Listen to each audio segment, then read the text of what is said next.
This program is about unsolved mysteries. Whenever possible, the actual family members and police officials have participated in recreating the events. What you are about to see is not a news broadcast.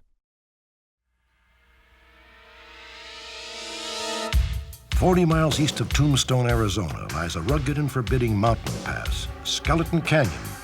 A century ago, it was a site of murder and betrayal as outlaws fought over a fortune in stolen gold and jewels, a dazzling treasure which continues to tantalize fortune seekers to this day. March 1990, Fayetteville, North Carolina. A brutal attack leaves a young woman disfigured and near death. Miraculously, she survived to tell the horrifying story. Police need your help to find her attacker. The Virgin Islands, a vacationer's paradise. In the last several years, this tropical paradise has been plagued by the strange deaths of 5 local residents. Police believe the killer is a devious con man who uses phony voodoo rituals to trap his prey. Also tonight, a gothic tale of wealth and greed. An eccentric recluse has left behind a $4 million estate and destroyed all traces of her past. Join me. You may be able to help solve a mystery.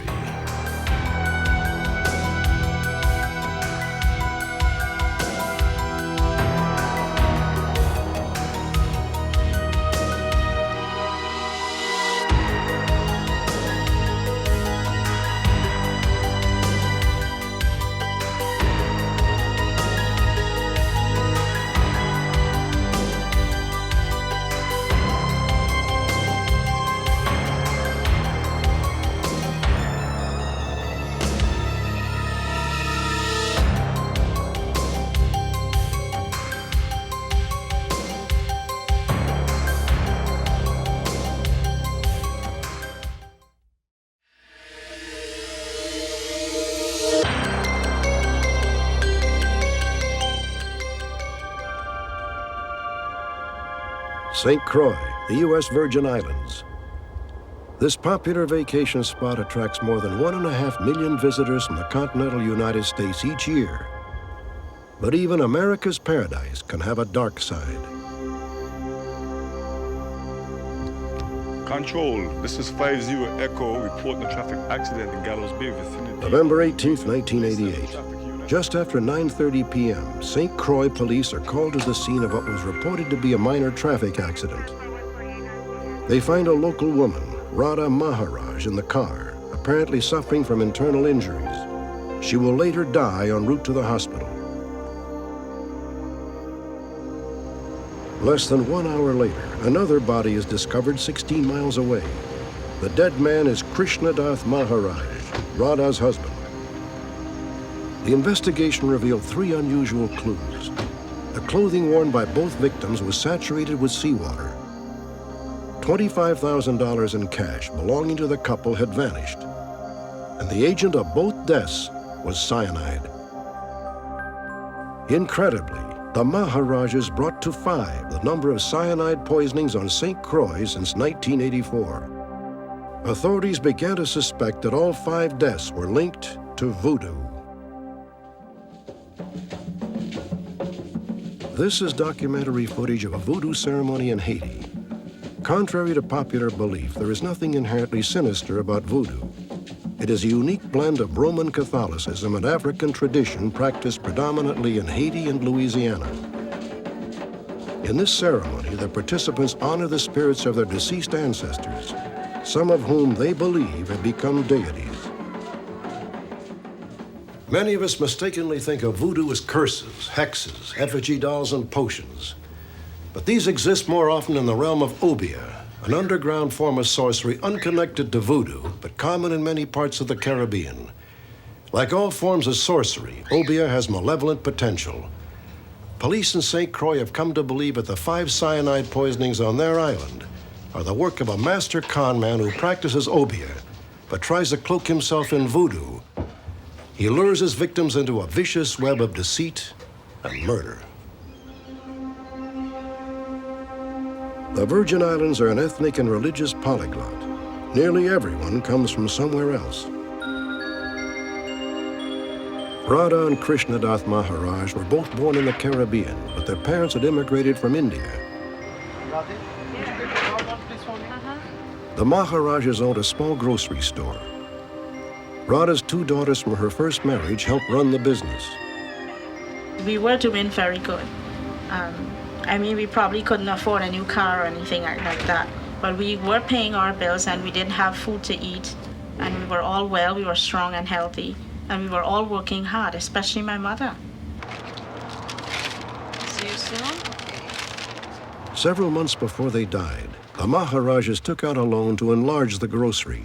They soon found themselves in a financial bind. We met together.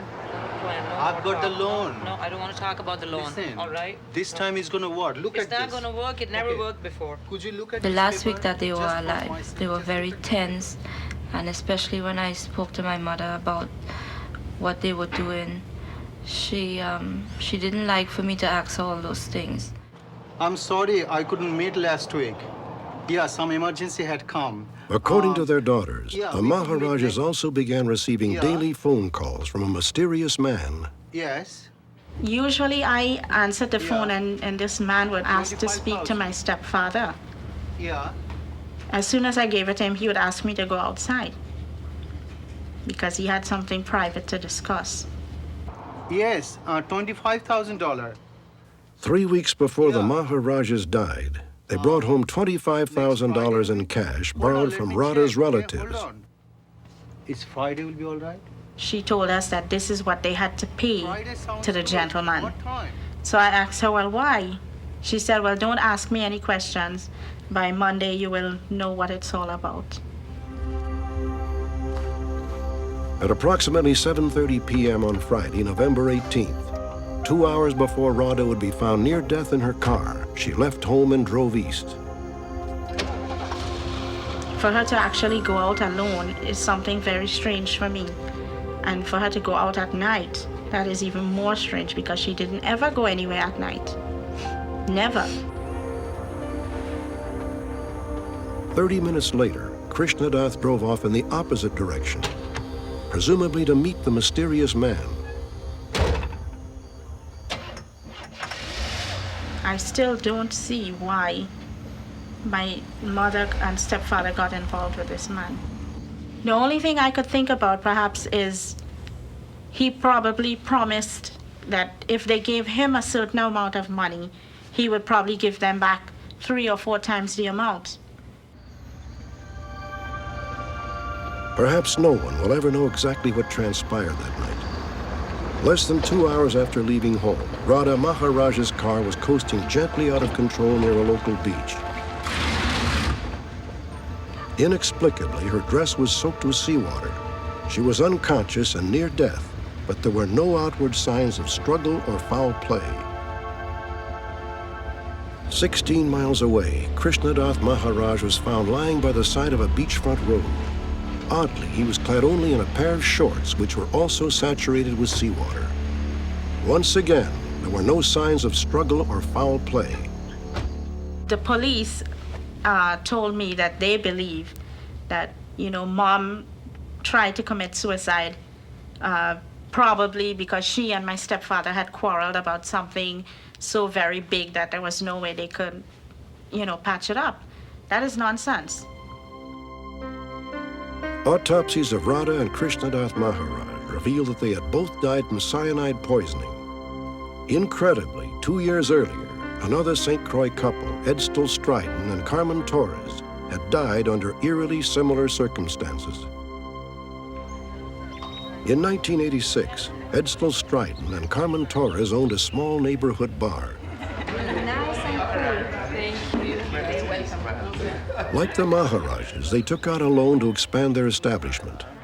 They converted the loan into cash, $54,000. Come on, honey. We gotta go. At dusk on September 13, 1986, Edstall and Carmen left home in Edstall's pickup truck. Their daughter would later recall that her father had slipped a small bottle into his pocket before he left. It was the last time she saw her parents alive. 3 hours later, Carmen Torres was found near death, less than half a mile from the spot where Radha Maharaj was found. Like Radha, Carmen was drenched in seawater and died within minutes of being taken to the hospital. She too was killed by cyanide. Edsel Stryden was found dead in his truck on a nearby beach. His shorts were soaked with seawater. He had also died of cyanide poisoning, and the $54,000 in cash was missing. She dead? Yes, cover me, call the ambulance. Police flash back 2 years to 1984 and another cyanide death.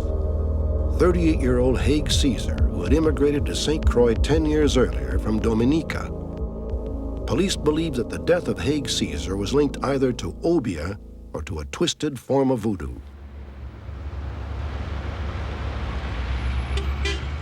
On the morning of May 24, 1984, a young girl on her way to school came upon a car that had apparently run off the road. Hey, mister, your car! Behind the wheel was Heir Caesar, dead.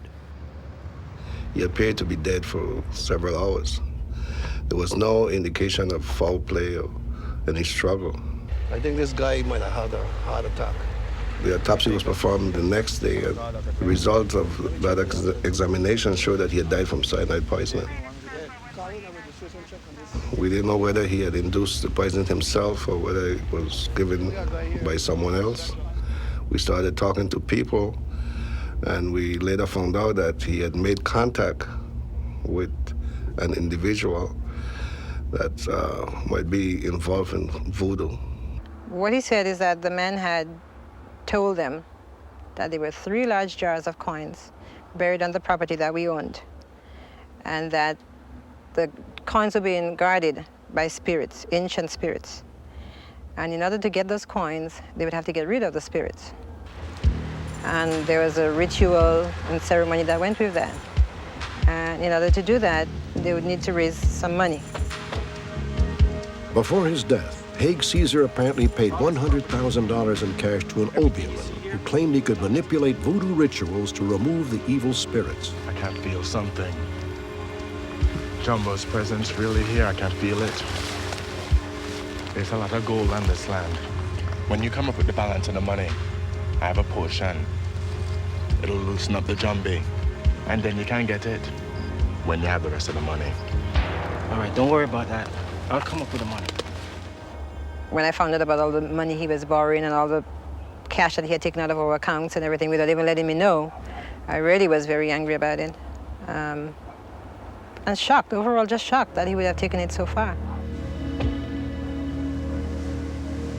Police now believe that on the night he died, Heir Caesar went to the spot where the obeahman had said a treasure of priceless coins was buried.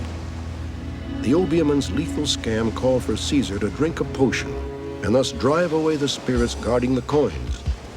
The potion turned out to be cyanide.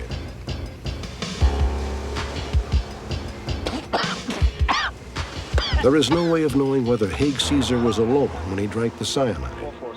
By the time his body was discovered the next day, less than a mile from his property, both the obeahman and the $100,000 had vanished.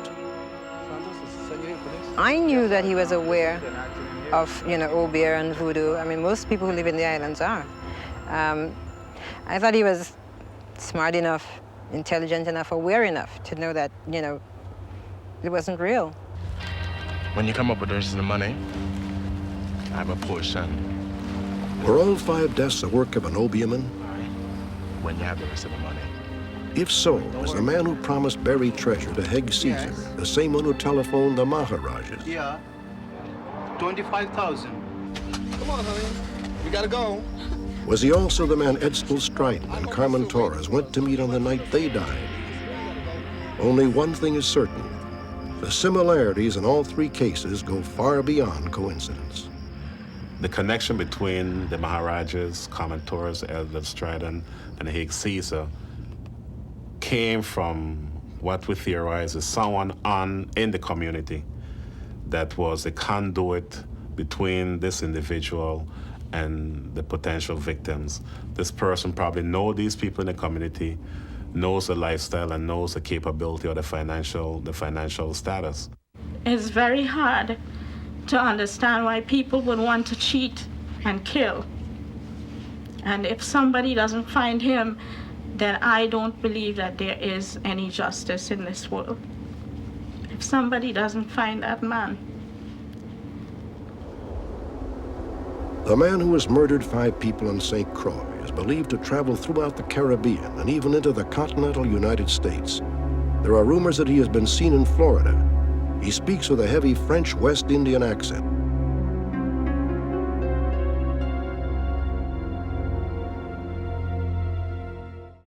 When we return, the legend of an outlaw ambush in the Wild West and a buried treasure allegedly worth millions.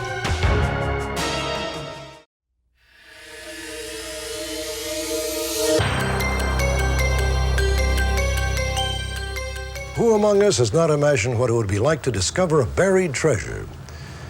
The very thought brings a promise of romance and adventure. Some people spend their entire lives searching for legendary hidden fortunes. One such elusive fortune lies in the forbidding Arizona desert. Its legend springs from a notorious tale of desperados, deception, and greed.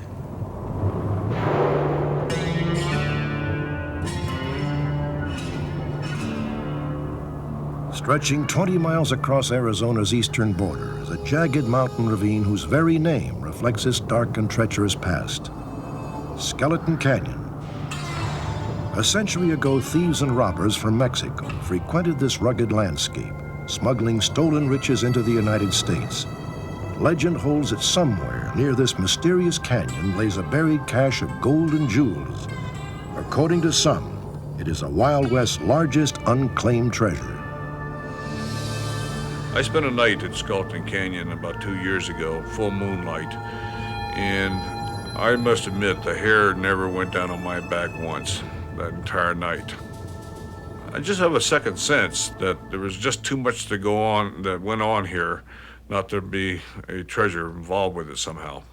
No, I don't believe that there is a Skeleton Canyon treasure waiting out there to be found. It's a known fact that it's a real treasure. This is one of the treasures that's absolutely real. The legend of Skeleton Canyon begins in a small Mexican village. In 1881, a con artist named Jim Hughes learned that a gang of Mexican bandidos had looted the town of Monterey. They were planning to smuggle their booty into the United States. Hughes himself was a member of the infamous Curly Bill Brocious gang, which operated out of Arizona. ¿Dónde vives tú? Culiacán? Wasabi. Hughes was able to infiltrate them because he spoke fluent Spanish, and he found out that the gang was coming back to Skeleton Canyon. The reports that I read and the myriad of books and the treasure magazines as far back as 1964 reported the treasure to be worth anywhere from $2.5 million all the way, and I've seen reports of it being worth up to $8 million. Hughes rode back to Arizona and told his cronies of the treasure. They made plans to ambush the smugglers. The Estrada gang had come out of Mexico through Sonora and were going to what was later to become known as Skeleton Canyon. And they were about 1 mile to 2 miles in the Arizona side, right outside of an area called Devil's Kitchen.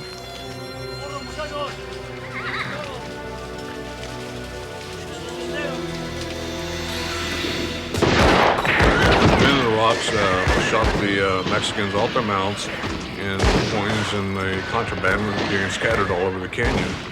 And in order to stop the mules from scattering and taking the loot with them, the gang, the Curly Bill Brocious gang, was shooting the mules.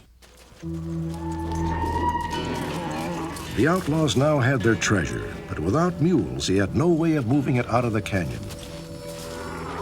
Part of the loot was divided up on the spot. The rest was buried to be retrieved later. But 2 members of the gang had different ideas. Zwing Hunt and Billy Grounds were fairly good friends, and they decided that while the rest of the gang was out in the local bars in Galeyville or Shakespeare or Tucson or wherever they went spending their money, ill-gotten fortune, that they would double-cross the gang and come back into the canyon. According to legend, they were able to find a Mexican teamster, talked him into bringing his team and his horses into Skeleton Canyon and removing the treasure. And of course, he was later killed because they wanted to keep the new hiding place as a secret. I feel very sure in my own mind that it's very likely that the treasure is still buried within the vicinity of Skeleton Canyon, probably no more than 30 miles away. Fearing retribution from their ex-partners, Zwing Hunt and Billy Grounds went into hiding. They found a desert cave where they remained for nearly 4 months. During this period, Billy Grounds penned a number of letters to his sister Maggie in San Antonio. Billy wanted her to know where the treasure was hidden should anything happen to him. Billy is said to have ventured out once a week to give the letters to a passing stagecoach. Get this through. Yeah, you bet. Treasure hunter Fern Hamill claims to have seen and copied portions of 9 of the letters. He refused to show us his copies, but agreed to divulge their contents. In the letters, it told about the cave and how long they were on the road. They moved all night with the treasure from dark until sunup before they stopped to bury it.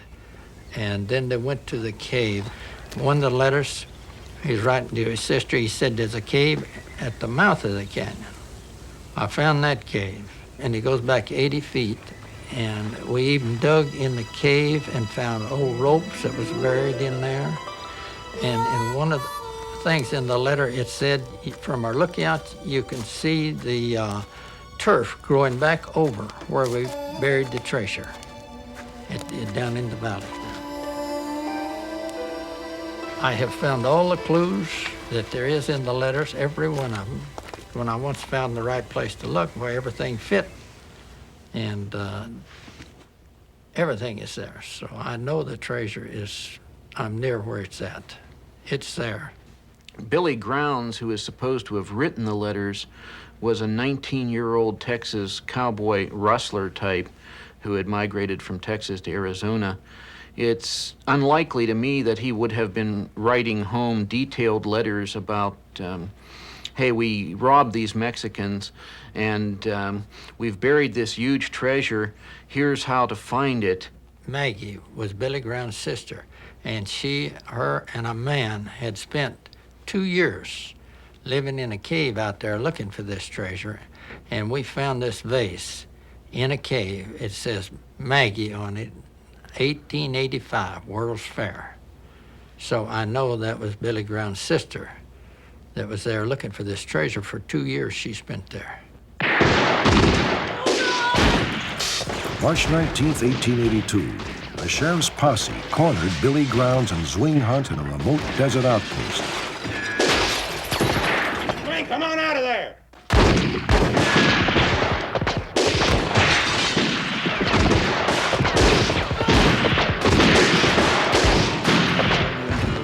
In the ensuing shootout, Billy was killed. Zwing was seriously injured.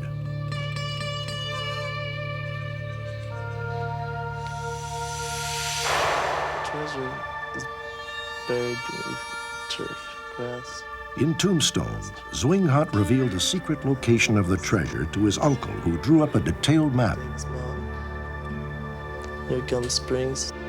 Zwing later managed to escape, only to be killed in an Indian attack.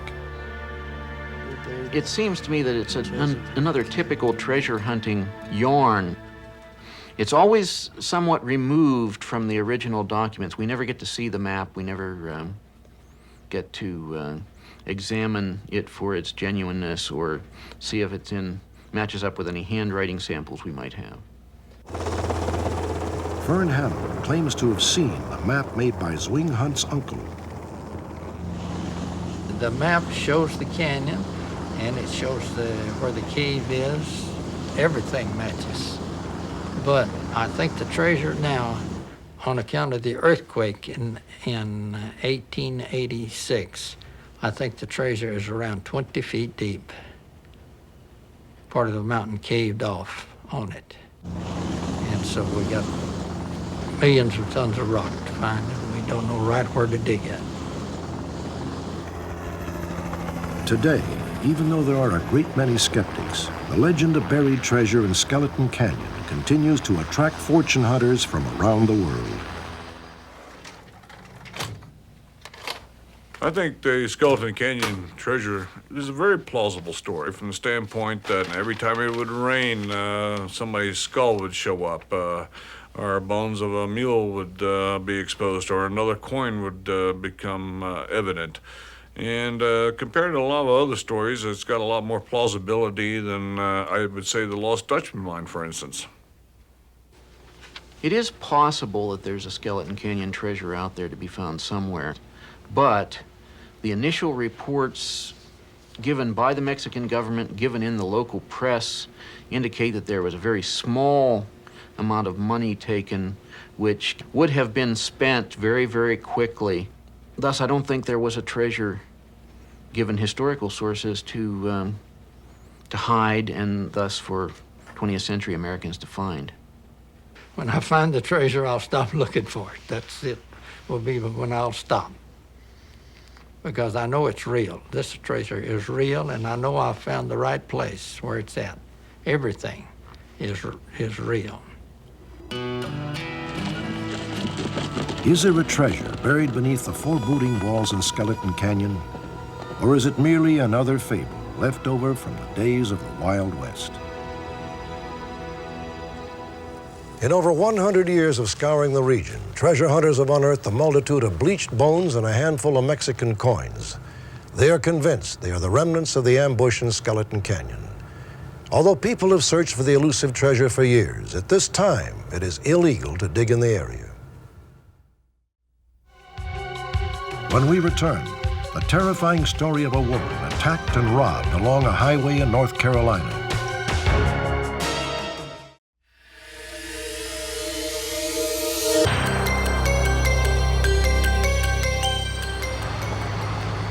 March 22nd, 1990, Business Route 95, just outside Fayetteville, North Carolina. What's going on?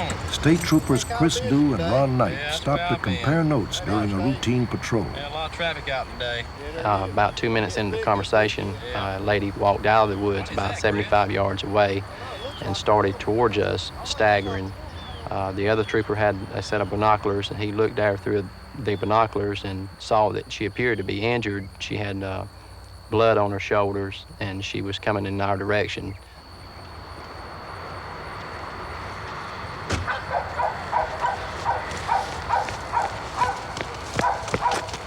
Right, run get your blanket. Right back. I laid her on the ground, and the other trooper went to his car and called for an ambulance. And shortly thereafter, an ambulance arrived and transported the lady to the hospital.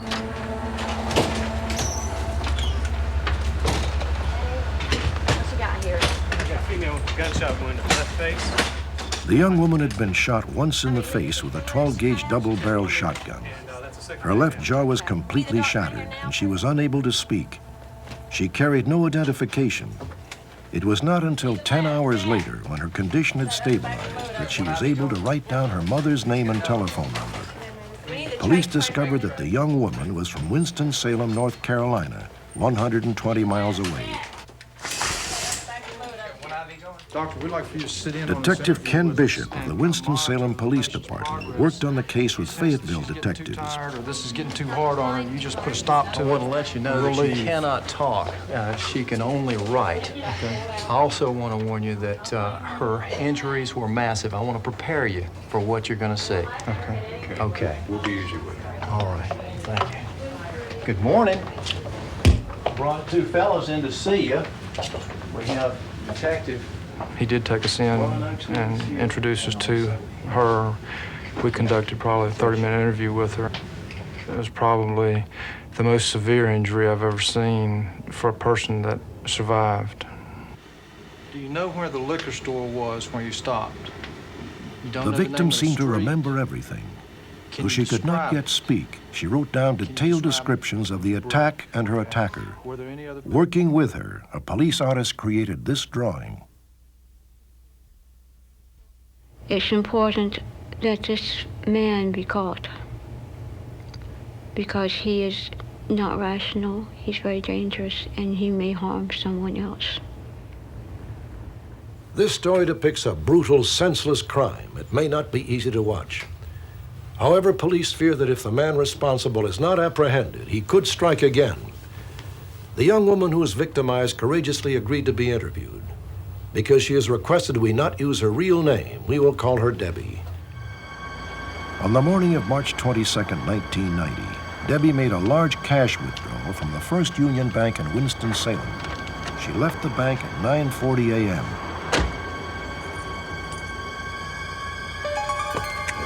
Go up for a ride. Just start the car. Start the car.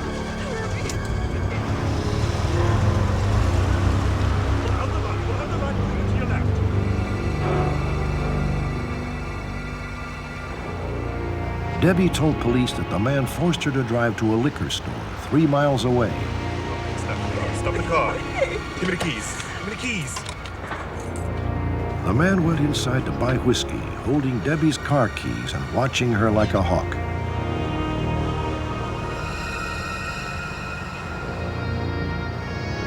Debbie was petrified with fear. The man had threatened to kill everyone in the liquor store if she tried to make a run for it.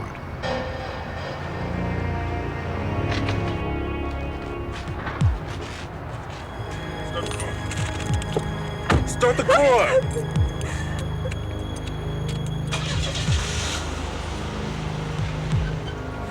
Let's get out of here. The man ordered Debbie to take Interstate 40 heading east, then 421 south toward Fayetteville. For nearly 4 agonizing hours, he threatened her life. He drank heavily and bragged that he had once killed a man in New York. For Debbie, the journey was a living hell. A lot of the time, he just wouldn't talk to me at all. And when he did, he was very abusive, very angry. It got worse as time went on because he was drinking also the liquor, and he would just get more angry and more irrational. And I got more afraid knowing I could not reason with him. About 3 miles north of Fayetteville, the man forced Debbie to pull off the road. Get out! Get out! Sick! I said get out!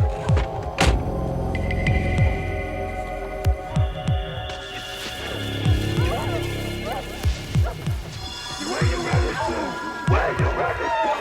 You ain't going nowhere!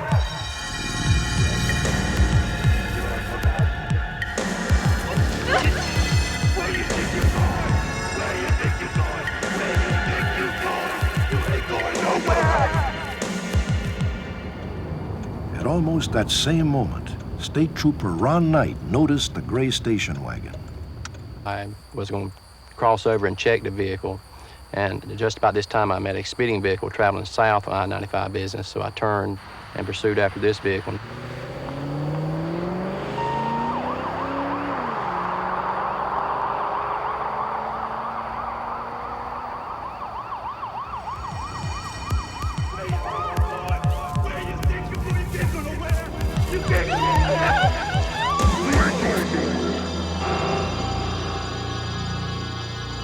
Debbie was beaten and sexually assaulted, then left for dead.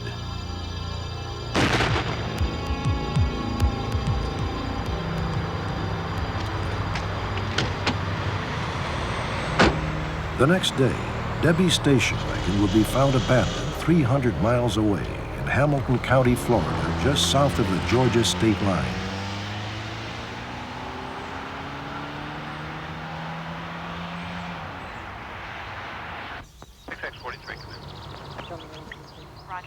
Authorities in Fayetteville investigated the crime scene.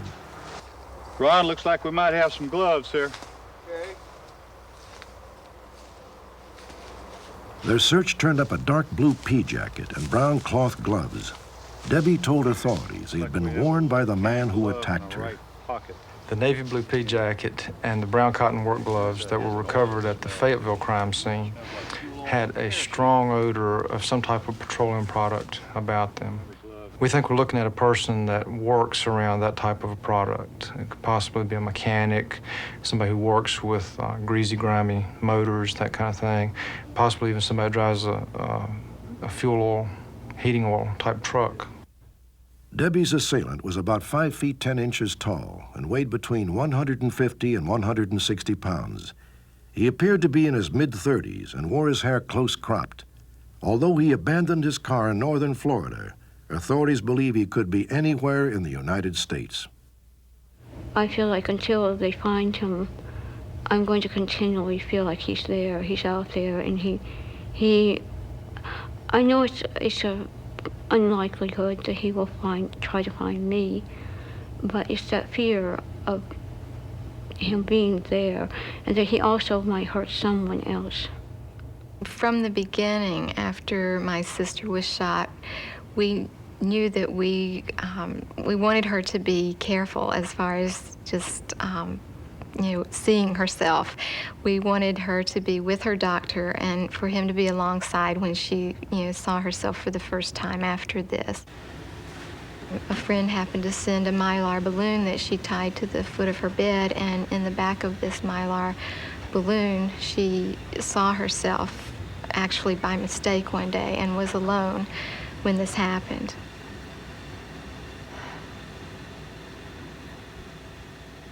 I feel like you have two choices. You can just lie down and cry and die, or you can live and go on from where you are.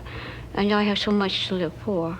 I have 3 children, I have a family, and I have such good friends that there is no reason for me to just feel sorry for myself and do nothing. Debbie has had extensive plastic surgery, and doctors hope they'll soon be able to restore her shattered jaw. This is the jacket he was wearing. It is navy blue wool, size 42, with a belt in the back. The jacket is not U.S. Navy issue. Police have physical evidence that will enable them to make a positive identification should a suspect be located. When we return, the bizarre saga of a mysterious recluse and the unclaimed fortune she left behind.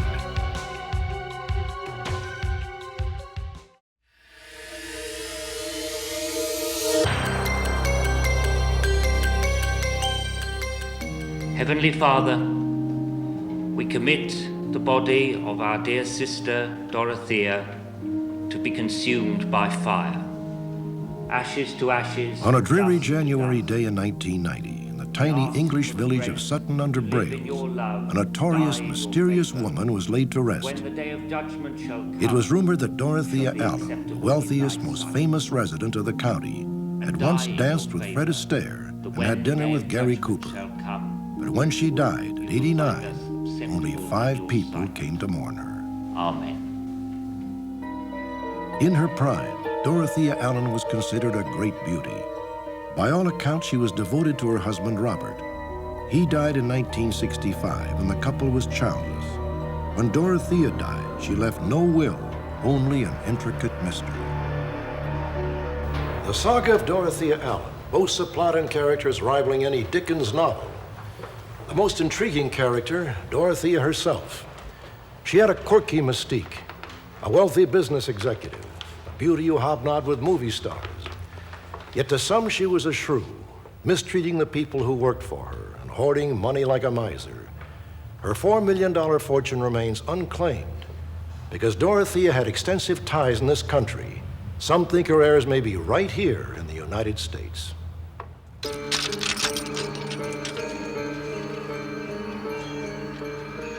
After Dorothea's death, the British government assigned investigators to search her manor house in an effort to locate the rightful heir. What they found instead was evidence of a woman who had attempted to obliterate all traces of her past. I spent a lot of time going through drawers and cupboards, trying to find anything that would give me clues as to who this woman was, and quite frankly, I found very little.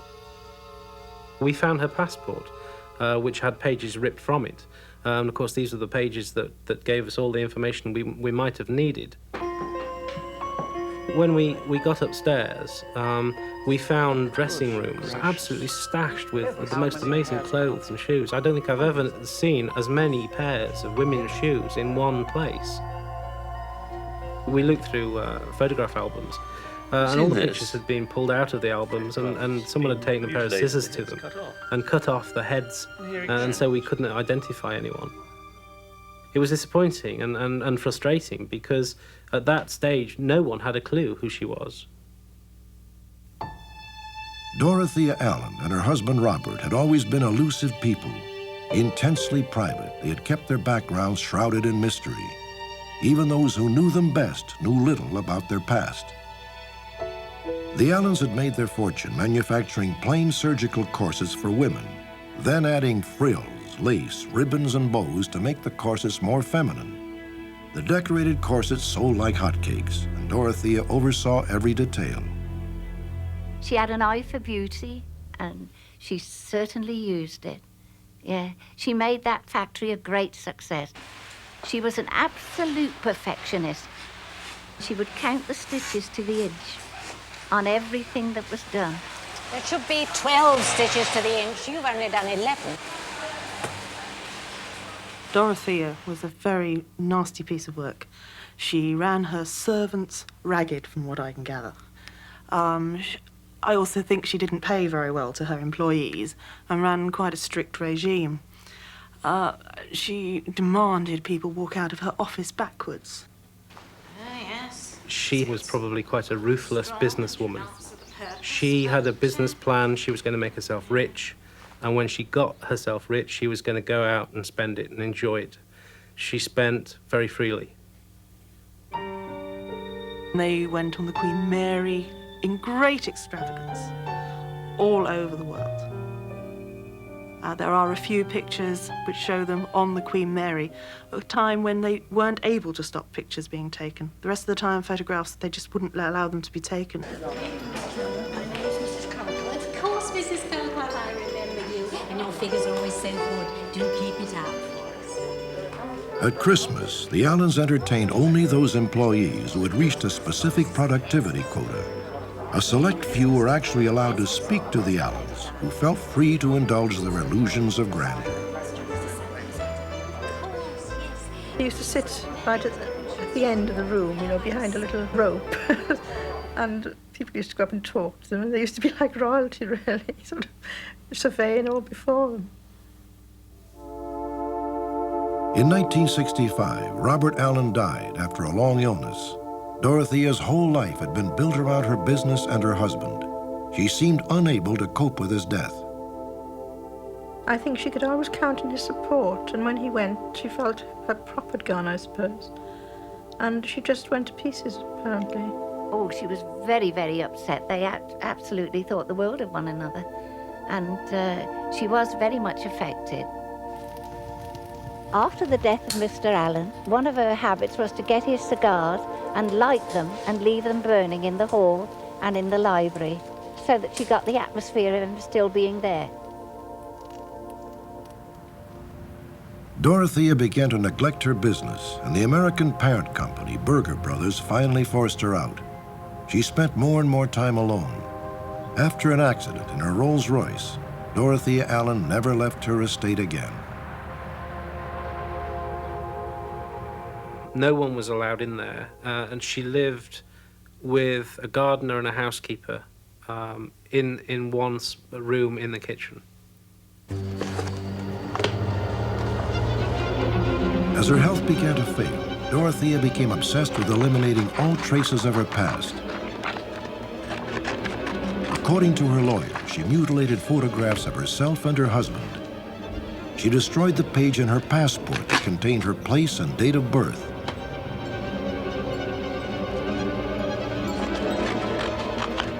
On January 4th, 1990, Dorothea Allen died in bed. She had been a recluse for more than 20 years, steadfastly refusing to make a will. Well, she told some people that she thought people had too much money anyway, and therefore they didn't need to be left money in a will. But then she would have known that the state would come in and take the money, and I wouldn't have thought anyone would want to leave money to the government. So she had to have something to hide, and she mistakenly thought that by not leaving a will, she would be able to disguise her life after she died. There appeared to be no record of when or where Dorothea Allen was born, or even what her maiden name had been. Then a smallpox vaccination certificate surfaced. On it, Dorothea's birth date was listed as January 21st, 1901. Her last name, Farquharson. Finally, there seemed to be a clue to Dorothea Allen's true identity. She told me her name was Farquharson. And several times she told me that. And that she was born in Scotland. Well, I'd like to know where the name Farquharson comes from. I think that this is some red herring that's been put forward fairly early on.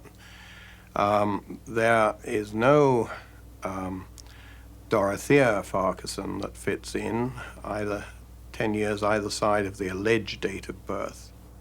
Investigators could find absolutely no record of a female British citizen named Farquharson born anywhere near Dorothea's date of birth. My own personal theory is that Dorothea was a woman of lowly birth, that she was a seamstress or perhaps a barmaid. If it is true that she did come from humble background, then I think it's probably something she would want to keep quiet. Another theory is that she and her sister were born in Berlin. At the time of the problems with Germany, they got out at the right time. Dorothea was educated at an Ursuline convent in Belgium and found her way to either this country or America. I think the true story is that she met in the 1920s Robert Langwell Allen in the north of England. He was married, and I think they fell in love. He left his wife and child and set up home with Dorothea Allen. They then had to carry on the charade of being a married couple. And as she got older, she became more convinced that the infidelity would come out and wanted more and more to protect it. We think she was married in America. We think Connecticut, but we don't know when. And we assume that she married Robert Allen, but we're not sure. There are theories that Robert and Dorothea were brother and sister. That is something you want to keep very quiet, because obviously incest is punishable by law. Is it possible that Dorothea and Robert Allen were brother and sister? Rumors from their staff indicated that they always slept apart, yet the sibling theory is almost impossible to prove. Robert Allen's background is nearly as obscure as Dorothea's. Who was this mystery couple? Did they have some dark secret to cover up? Or were they simply obsessed with wealth and possessions, cut off from their fellow human beings?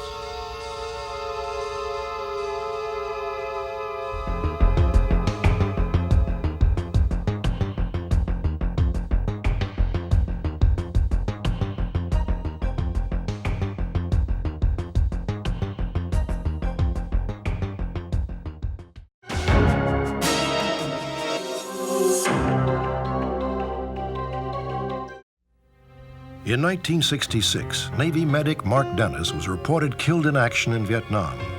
But when this photograph appeared 4 years later, his family believed he had survived and been taken prisoner. Today, there is compelling evidence that the body buried in Mark Dennis's grave may not be his. Dorothy Izard, a Canadian housewife, has photographs that have confounded skeptics. Are they evidence of life beyond the stars, or another ingenious deception? Also, we'll bring you an update on the capture of one of the FBI's 10 most wanted criminals. Thanks to our viewers, a suspected serial child molester is now in custody. Join me next week for another edition of Unsolved Mysteries.